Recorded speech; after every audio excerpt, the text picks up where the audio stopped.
Gospod Bog je stvorio čoveka od zemaljskog praha i udahnuo mu u nozdrve dah života. I čovjek je postao živa duša. Gospod Bog je zasadio vrt u Edenu prema istoku i tamo je smestio čoveka koga je stvorio. Tako je Gospod Bog učinio da iz zemlje nikne raznovrsno drveće prijatno za gledanje i čiji je plod dobar za jelo, kao i drvo života usred vrta i drvo spoznanja dobra i zla. Ovdje se sada detaljnije objašnjava kako je Bog stvorio čovjeka.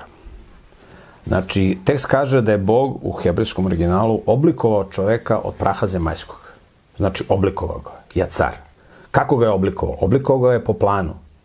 Taj plan imamo zapisan u svakoj našoj ćeliji na molekulu DNK, znači u genima. Mi svaka naša ćelija, osim nekih retkih ćelija kao što su krvne ćelije, ima plan, molekul DNK, u kome se nalazi plan kako je Bog nas oblikovao. Znači, bukvalno u hebrejskom piše oblikovao. Znači, Bog je oblikovao čoveka na osnovu tog plana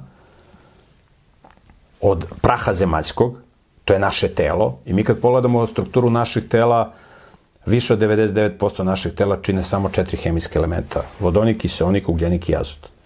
Manje od 1% su svi ostali hemijski elementi. Dakle, čovjek je zaista u fizičkom smislu prah zemaljski. I onda je u to oblikovano telo, koje je bilo mrtvo, od zemlje, od mrtve zemlje, Bog je udahnuo duh životni. I čovjek je postao duša živa. Dakle, spoj tela i duha životnog stvara živu dušu. Znači, čovjek je živa duša, jer se sastoji od tela i duha životnog. Znači, čovjek ima dušu u smislu da ima život, ali čovjek se sastoji iz tela i duha. Spajanjem tela i duha nastaje živa duša ili živo biće. Kada čovjek umre, razdvaja se telo od duha životnog i duše nema. Čovjek ne postoji. Nije živ. Telo ide u fizički grob, koji se zove hebrejski kever, a duh životni se vraća Bogu, kao što ćemo vidjeti, Bogu koji ga je dao, kao što kaže biblijski tekst, i on se skladišti, da tako kažemo, u duhovni grob koji se zove šel. Ta duhovna komponenta koja ide kod Boga koji ga je dao je ono što sadrži naše sećanja, naše emocije i tako dalje, ono što čini naš identitet, duhovni identitet, karakter.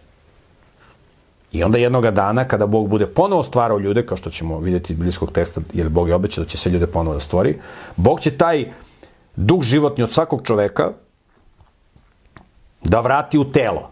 Što se tela tiče, to je prah zemaljski, Bog može telo da stvori bilo gde na zemlji, ima materijala koliko hoće, na sve strane, ali ono što je ključno, to je taj duh životni. To je kao što vi možete kompjuter bilo koji da sklopite, ali ono što je bitno za kompjuter, to je ona informacija, onaj softver, onaj program koji vi imate uskladišten negde na vašom eksternom hard disku, i onda ako vam se kompjuter slomi, pokvari, vi možete isti takav kompjuter da nabavite i da u njega ubacite onaj softver koji imate uskladišten na vašem eksternom hard disku, je li tako? Tako i ovde, ovo je jedna analogija, Bog stvara, znači Bog je stvorio čoveka tako što ga oblikovao od praha zemaljskog, udahnuo mu duh životni i čovjek je nastao živa duša ili živo biće. I kaže da je Bog zasadio vrt u Edenu. Eden je neko mesto koje je bilo na planeti Zemlji i tu je bio vrt koji je Bog zasadio da u tom vrtu žive ljudi, znači jedan idealan ambijent za život,